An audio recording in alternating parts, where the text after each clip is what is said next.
बिस्मिल्लाहिर्रहमानिर्रहीम। अस्सलाम वालेकुम नाज़रीन, आप यूट्यूब चैनल देख रहे हैं। मैं इमरान खान हूँ। अब तक की जो तफसीलात हैं, सबसे पहले तो इमरान खान साहब के हवाले से, क्योंकि सबकी इस बारे में तशवीश है और सारे लोग जानना चाहते हैं कि इमरान खान साहब की सेहत के बारे में मामला कहाँ तक पहुँचे हैं।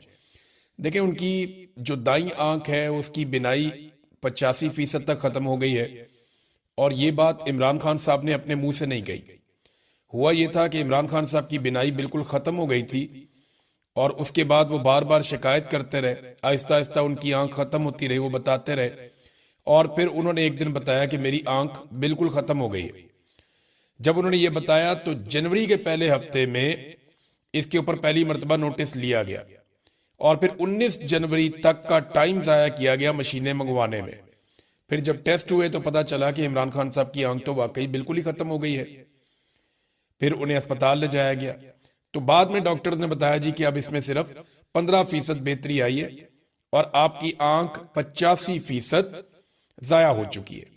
ये इमरान खान साहब ने वो बात बताई जो डॉक्टर्स ने उनको बताई है, और अब तक हमारे पास यही मालूमात है। और 15% विजन कोई विजन नहीं होता। जो इस वक्त उनके इलाज की सूरत हाल है, देखें, इमरान खान इनकलाब भी ले आएंगे, इमरान खान इस मुल्क में एस्टेब्लिशमेंट को शिकस्त भी दे देंगे, ये जर्नैल अपनी बैरकों में वापस भी जाएंगे। आसिम मुनीर साहब जो जुल्म कर रहे हैं ये हमेशा नहीं रहेगा, लेकिन इस वक्त इमरान खान की सेहत जरूरी है और उन्हें अपना इलाज करवाना चाहिए। हुकूमत ने इमरान खान के डॉक्टरों के बगैर, देखें, एक तरफ इमरान खान साहब के डॉक्टर जो हैं वो डॉक्टर आसिम और डॉक्टर फैसल, वो बार बार अपना पैगाम रिकॉर्ड करवा रहे हैं। रात 12 बजे के बाद आज के दिन में भी उन्होंने अपना एक पैगाम रिकॉर्ड करवाया, और वो तहफ़्फ़ुज़ात का इजहार कर रहे हैं इमरान खान साहब की सेहत के हवाले से, क्योंकि उनका यह मानना है कि इमरान खान साहब की बीमारी उनकी आंख में नहीं है, बीमारी उनकी आंख तक पहुंची है, बीमारी उनके खून में है, और उनके ब्लड के अंदर कोई ऐसी चीजें शामिल हो गई हैं जिसकी वजह से क्लॉटिंग हो रही है, और वही क्लॉट उनकी आंख में पहुंचे हैं। और उनकी एक आंख को बजाय इसके कि उसको ट्रीट किया जाता, उन्हें ड्रॉप्स दे के मामले को बिगाड़ा गया। यानी वो इमरान खान जो इनसे बीमार नहीं हो रहा था, कमजोर नहीं पड़ रहा था, जिस्मानी नुक्ता नजर से इमरान खान इनके काबू नहीं आ रहा था, आसाबी नुक्ता नजर से इमरान खान इनके काबू नहीं आ रहा था, तो फिर इन्होंने उसे कुछ ऐसा दिया, इसके खर्चे का इजहार किया जा रहा है। बहुत सारे लोग ये बात कर रहे हैं कि कुछ ना कुछ इमरान खान के साथ ऐसा किया गया जिसके बाद इमरान खान साहब की आंख तक पे इफेक्ट हुआ। अब डॉक्टर ये कहते हैं कि स्पेशलिस्ट के पास ले जाया जाए, ये सिर्फ आंख का मसला नहीं है, हमें दीगर सारे टेस्ट भी करने हैं। लेकिन इमरान खान साहब के ब्लड टेस्ट सामने नहीं आने दिए जा रहे, टेस्टों को और डॉक्टरों को कंट्रोल किया जा रहा है। ये इमरान खान की बहन ने पहले भी कहा था। बहरहाल अब 2 डॉक्टरों के ऊपर मुश्तमिल एक बनाया गया है पैनल, और ये डॉक्टर फैसला करेंगे अस्पताल मुंतकिल करने का इमरान खान को। इसमें एक डॉक्टर अमजद है, ये भी स्पेसिफिक जो आंख की बीमारी इमरान खान साहब को, जिसमें रेटिना स्पेशलिस्ट हैं ये एक और इसी बीमारी के डॉक्टर हैं डॉक्टर नदीम कुरैशी। ये 2 डॉक्टर्स पर मुश्तमिल, और ये दोनों डॉक्टर जो हैं वो अल शिफा के हैं। रोला यही पड़ा हुआ है कि इमरान खान साहब को शिफा इंटरनेशनल में लेकर जाना है या अल शिफा ट्रस्ट आई हॉस्पिटल जो है वहां पे लेकर जाना है। जो अल शिफा ट्रस्ट आई हॉस्पिटल है वहां पे इमरान खान साहब की फैमिली या उनके डॉक्टर्स नहीं चाहते कि इमरान खान को ले जाया जाए। वो एक रिटायर्ड जर्नैल वहां पे प्रेसिडेंट है, और यहां पे इमरान खान साहब को ले जाना चाहते हैं हुकूमत के लोग, और यहीं के 2 डॉक्टर्स पर मुश्तमिल एक पैनल इन्होंने बनाया। इसका मतलब है यहीं लेकर जाना चाहते हैं, यहीं पर इलाज करवाना चाहते हैं। जबकि इमरान खान साहब के जो डॉक्टर्स हैं या उनकी फैमिली है या बाकी लोग हैं वो ये कह रहे हैं कि शिफा इंटरनेशनल में लेकर जाएं, जहां पे ज्यादा सहूलियात हैं, तमाम तरह के टेस्ट हो सकते हैं, और वहां पे इमरान खान साहब की सेहत के मामलात को ज्यादा बेहतर अंदाज में शफाफ तरीके से देखा जा सकता है। अब इस वक्त इमरान खान साहब की फैमिली को और डॉक्टर्स को उनसे दूर रखा जा रहा है, और उनसे बिल्कुल राय नहीं ली जा रही, उनसे बिल्कुल कॉन्सेंट नहीं किया जा रहा। ये एक दबाव तो इनके ऊपर है कि इमरान खान का इलाज करवाना है, इलाज तो ये करवाएंगे, लेकिन जिस तरह का इलाज उनका होना चाहिए उस इलाज की तरफ ये नहीं बढ़ रहे, और बातें बीच में की जा रही हैं डील की। देखिए, अगर डील हो रही होती ना तो इमरान खान की कम से कम एहलिया इस वक्त अपने घर में होती। अगर डील हो रही होती ना तो बुशरा बीबी अपने घर में होती। डील हो रही होती तो इमरान खान साहब की मुलाकातें खुल चुकी होती। डील हो रही होती तो वकला भी मिल रहे होते, लीडर्स भी मिल रहे होते, इमरान खान साहब अहकामात जारी कर रहे होते। तो डील तो बिल्कुल नहीं हो रही। अगर डील होती है तो फिर चीजें होती हुई आपको दिखाई भी दे देती है। अभी एक दिन पहले की बात है, इमरान खान साहब की बहनों ने आसिम मुनीर पर शदीद तनकीद की है, जो कुछ भी इमरान खान साहब के साथ हो रहा है इस सारी सूरत हाल को लेकर। तो फिर ये डील वाली बातें जो ना ये हवा में, इनके अंदर कोई हकीकत नहीं है। इधर मीडिया की डीएसएनजी जो है वो कुछ लगी हुई है अल-शिफा ट्रस्ट हॉस्पिटल के अंदर और कुछ लगी हुई है अडियाला जेल के बाहर। तो मैं एक बात आपको बता दूं कि ऐसे केसेस में मीडिया वाले ये बात ध्यान में रखें कि 2 या 3 मरतबा प्रोटोकॉल निकाले जाते हैं। अगर जेल से गाड़ियों का एक बहुत बड़ा काफिला बाहर निकले और आपको लगे कि इसके अंदर इमरान खान साहब अल-शिफा की तरफ जा रहे हैं, तो जरूरी नहीं है कि उसमें इमरान खान साहब हों। जब आप सारे मीडिया वाले उन गाड़ियों के पीछे लग जाएंगे तो उसके बाद कोई और गाड़ी निकलेगी। जैसे कि शहीद अरशद शरीफ की मैयत को जब एयरपोर्ट से निकाला गया तो वहां पे डिसीव किया गया लोगों को, कुछ एम्बुलेंसेज भगा दी गई, लोग उनके पीछे पीछे भागते रहे, अपनी गाड़ियां लेके चले गए और बहुत सारे लोगों को गुमराह किया गया और बाद में जो एम्बुलेंस थी उसको निकाला गया और उसको एक और हॉस्पिटल की तरफ लेकर चले गए। तो ये करते हैं इस तरह। ये मेरे साथ भी इन्होंने एक दफा ऐसे किया, शहबाज गिल के साथ। नॉर्मल है, ये रूटीन है इनकी। ये ऐसे ही लोगों को गुमराह करते हैं कि हमने इधर को गाड़ियां निकाली हैं, लोग इधर चले जाएंगे तो हम बाद में गाड़ियां निकाल के दूसरी तरफ चले जाएंगे। अब ये किसी को नहीं पता कि इमरान खान को इन्होंने लेकर कहां जाना है, लेकिन डॉक्टरों का पैनल इन्होंने बना दिया है। और डील वील की जो कहानियां ये सुनाते हैं, डील तो हो कोई नहीं रही, ना इमरान खान ने कोई डील करनी है। इमरान खान नहीं इनसे डील करता। उसने अपने बेटों से बात करते हुए क्या कहा, मैं ठीक हूं, मेरी आंख खराब हो गई है। कि बहुत बड़ा दिल चाहिए एक बंदे को ये बात करने के लिए। लोहे के आसाब का आदमी है वो नवाज शरीफ तो कभी नहीं बनेगा, ना वो जरदारी बनेगा। नवाज शरीफ ने अपनी पूरी जिंदगी ऐसी तकलीफ के 10 दिन नहीं गुजारे होंगे जैसी इमरान खान साहब इस वक्त तकलीफ गुजार रहे हैं। आसिफ अली जरदारी ने भी जेल काटी है। अभी आसिफ अली जरदारी को भी लॉन्च किया गया, हालांकि सदर पाकिस्तान है, कि जनाब आप भी स्टेटमेंट दें।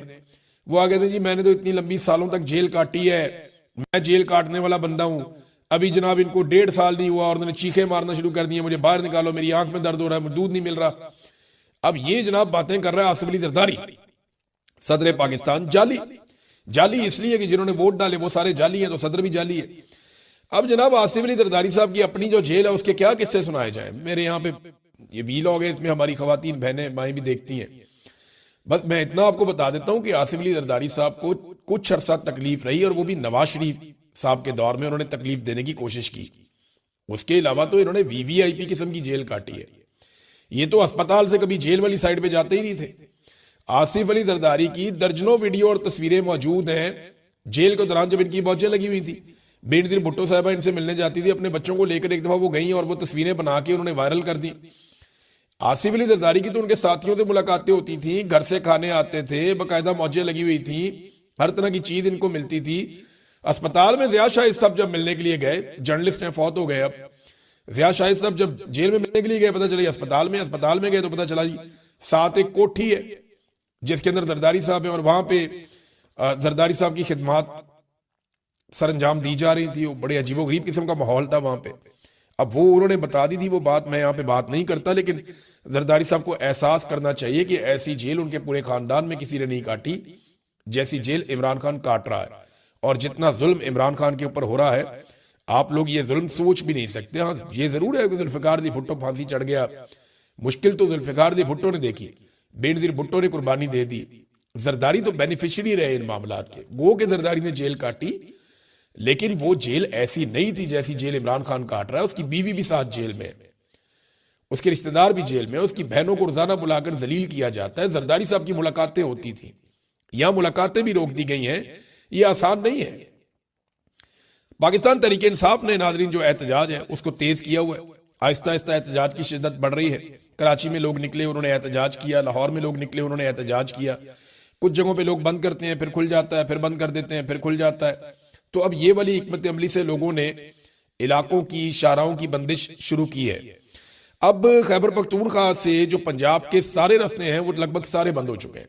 खैबर पख्तूनख्वा का जो राब्ता है वो बाकी सूबों से कटा हुआ है इस वक्त, क्योंकि खैबर पख्तूनख्वा की आवाम ने मुख्तलिफ रास्ते सारे बंद कर दिए। अब इसी तरह बलूचिस्तान में भी एहतजाज की शिद्दत में इजाफा हो रहा है, सिंध में भी, और पंजाब में कभी बंदिश होती है, कभी खुल जाता है। गिलगित बल्तिस्तान से आने वाली शाहराह जो है वो भी बंद है। जबकि कश्मीर के रास्ते आज ये दावा किया गया है, क्योंकि कश्मीर में एहतजाज तो काफी हुआ, लेकिन अब ये दावा किया गया है कि कश्मीर की शाहराहें जो जुड़ती हैं पाकिस्तान के साथ उनको भी बंद कर दिया जाएगा और कश्मीर के शहरी वहां पे एहतजाज करेंगे। मुराद सईद ने नाजरीन अपना इस्तीफा पेश कर दिया। मैं इधर आपको पढ़ के सुना देता हूं मुराद सईद ने क्या कहा अपने इस्तीफे में। मुराद सईद ने कहा जी मेरी पार्टी की आदर से गुजारिश है कि मिन्नत तरले और मसलहत की सियासत बहुत हो गई, हमें इस नाजायज हुकूमत की जड़ों पर वार करने की जरूरत है। सुप्रीम कोर्ट के ऑर्डर के बाद इमरान खान साहब को उनके जाती मुआलिजीन और रुफका की मौजूदगी में अस्पताल मुंतकिल करने और इलाज का मुनासिब इंतजाम नहीं हो रहा और हर गुजरता लम्हा खान साहब की जिंदगी को मजीद खतरे में डालने के मुतरादिफ है। पार्लियामान के सामने और पुरअमन धरने देने वाले हमारे मेंबरान को इस पार्लियामेंट में मैसूर कर दिया गया है, जिसमें सजाए जाली ऐवानों का एक ही मकसद रह गया है, अफराद के मफादात का तहफ़्फ़ुज़, आइन की पामाली और अवाम का इस्तेहसाल। हमें फौरी तौर पर सेनेट, कौमी असम्बली पंजाब और सिंध असम्बली से यकमुश्त इस्तीफे दे देने चाहिए। इस जमन में अपना इस्तीफा पार्टी निगरान चेयरमैन बैरिस्टर गोहर खान और जनरल सेक्रेटरी सलमान अकरम राजा को अरसाल कर रहा हूं और साथ ही मुल्क के तमाम शहरों में अवाम, पार्टी तंजीमें, यूथ विंग और ISF अपने अपने शहरों की मरकजी सड़कें बंद करने और एहतजाज का सिलसिला जारी रखें। ये मुराद सईद ने कहा है। नाजरीन, कुछ और भी बयानात आए हैं, सख्त बयानात हैं। इनमें एक बयान जो है वो जावेद हाशमी साहब का है, लेकिन एक बात आप जहन में रखें कि खालिद खुर्शीद ने ग्राउंड पे बहुत काम किया इस एहतजाज के सिलसिले में और उन्होंने कहा जी कि पाकिस्तान तहरीक इंसाफ के कारकुनान निकलें और सारी शाराएं बंद रखें। इमरान खान के लिए आपके दिलों में बहुत मोहब्बत है। आज मामलात जबानी कलामी या सोशल मीडिया के मैसेजेस से हल नहीं होंगे।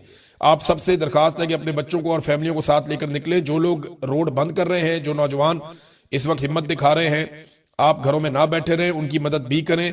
अगर आप घरों में बैठे रहे तो शायद खुद को माफ नहीं कर सकेंगे।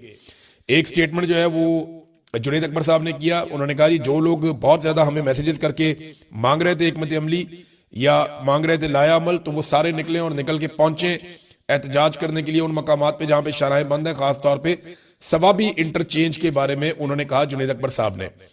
अब देखिए, एक चीज ना हम सबको ध्यान में रखनी चाहिए कि इस वक्त जो क्यादत है पाकिस्तान तहरीक इंसाफ की, उनकी अक्सरियत वो इस्लामाबाद में बंद हो चुकी है। जितने अहम लोग हैं वो सारे के सारे इस्लामाबाद के ऐवानों में बंद हैं। कुछ लोग इस वक्त पार्लियामेंट के अंदर, कुछ पार्लियामेंट लॉजेस के अंदर, कुछ खैबर पख्तूनख्वा हाउस जो है उसके अंदर बंद है और वहां पे ये लोग एहतजाज कर रहे हैं। अब पाकिस्तान के अंदर, पूरे पाकिस्तान में अगर आवाम निकलती है और एक बड़ा सख्त रद्द-ए-अमल देती है आने वाले दिनों में और उस रद्द-ए-अमल के नतीजे में कुछ बड़ी कामयाबी मिलती है तो सहरा तो फिर ये क्यादत अपने सर बांध लेगी। लेकिन अगर खुदा ना खास्ता हालात 9 मई की तरफ जाते हैं तो ये लोग तो कल को ये कह लेंगे बड़े आराम से कि जनाब हम तो अपने इस्लामाबाद के अंदर बंद थे, हम तो वहां पे मौजूद ही नहीं थे। तो ये एक तरह से इसको इस एंगल से भी लोग देख रहे हैं। जावेद हाशमी साहब ने एक ट्वीट किया, उन्होंने कहा इमरान खान के खिलाफ बदतरीन जुल्म हो रहा है, इसके खिलाफ ये जुल्म आपको, आपके डर को जाहिर कर रहा है। आपको कोई इस्तिस्ना बचा नहीं सकेगा। पार्लियामेंटेरियंस को मैसूर करना भी इसी बुजदिली का तसलसल है। बेफिक्र रहे, अब अवाम और इमरान खान का ताल्लुक है, अवाम अपने लीडर के लिए निकलेगी। देखिए, अगर लीडर के लिए अवाम निकल आती है ना तो सूरत हाल बिल्कुल एकदम बदल जाएगी, ये हम सब जानते हैं। फिर हालात अवाम जाने और अवाम का काम जाने। लेकिन अभी तक मैं आपको बता रहा हूं कि एहतजाज जरूर हो रहा है, उसमें शिद्दत आ रही है, लेकिन जितनी शिद्दत की तवक्को थी कि बहुत बड़े पैमाने पर लोग निकलेंगे वो अभी तक नहीं हुआ। अब देखते हैं कि आगे चलकर क्या होता है। एतजाज एहसन साहब ने कहा इमरान खान को फौरी रिहा करें और रिहाई के बाद इमरान खान अपना इलाज खुद करवाएगा, हुकूमत का इससे कोई ताल्लुक नहीं होना चाहिए। पाकिस्तान तहरीक इंसाफ ने इमरान खान साहब के लोगों ने एक दरखास्त दायर की है इमरान खान साहब की जमानत के लिए कि उन्हें जनाब रिहा किया जाए ताकि वो अपना इलाज करवाएं, उनकी तबीयत ठीक नहीं है। अब इस पर इमरान खान साहब का रद्दमल क्या आएगा ये तो आप तब देखेंगे जब इमरान खान साहब के सामने ये बात रखी जाएगी। फर्ज करें अदालत कह भी देती है तो क्या वो अपनी अहलिया के बगैर उन्हें जेल में छोड़ के बाहर आ जाएंगे? इमरान खान साहब का प्रॉब्लम उनकी आंख है। उनकी आंख के अंदर जिस किस्म की सूरत हाल पैदा हो चुकी है, उन्होंने अपने वकील को भी ये कहा कि सहूलियात को छोड़ो, यहां पे मुझे क्या सहूलियत मिल रही है, इन सारी चीजों को दफा करो। ये सिर्फ दफा करो का लफ्ज मैंने अपने से बोलिए, लेकिन इमरान खान साहब का स्टाइल यही है कि इन सारी चीजों को छोड़ो, मेरी आंख के बारे में बताओ, अगर ये ठीक हो सकती है तो इसको बचाया जाए।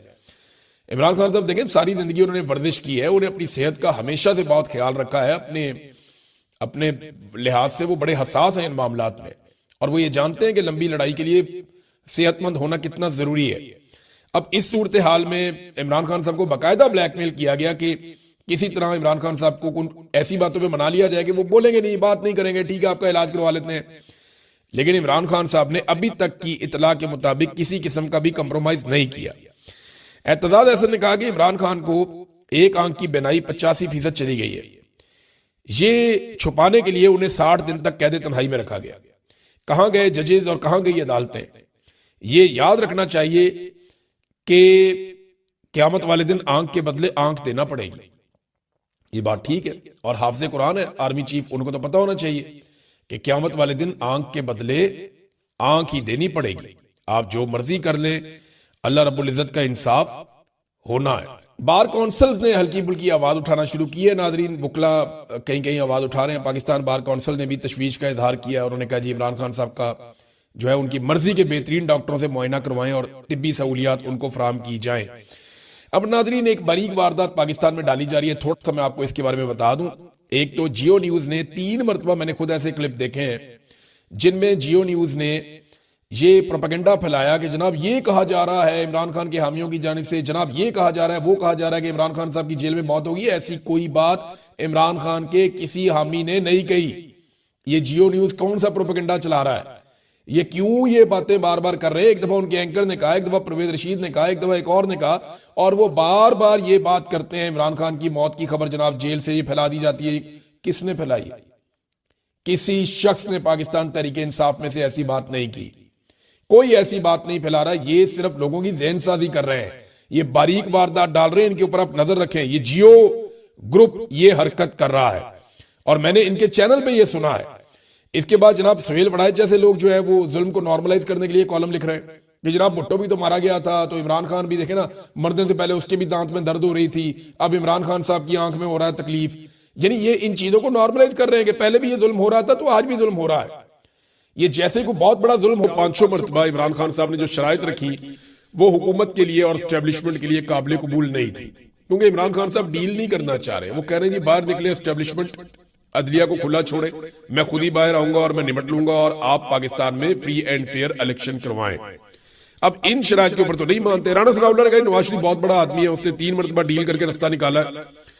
देखें, एक दफा नवाज शरीफ साहब ने रास्ता निकाला और जद्दा निकल गए, बाकी पार्टी को जेलों में छोड़ दिया। बहुत जबरदस्त आदमी है। दूसरी मरतबा जद्दा से लंदन चले गए, वहां से वापस आ गए डील करके।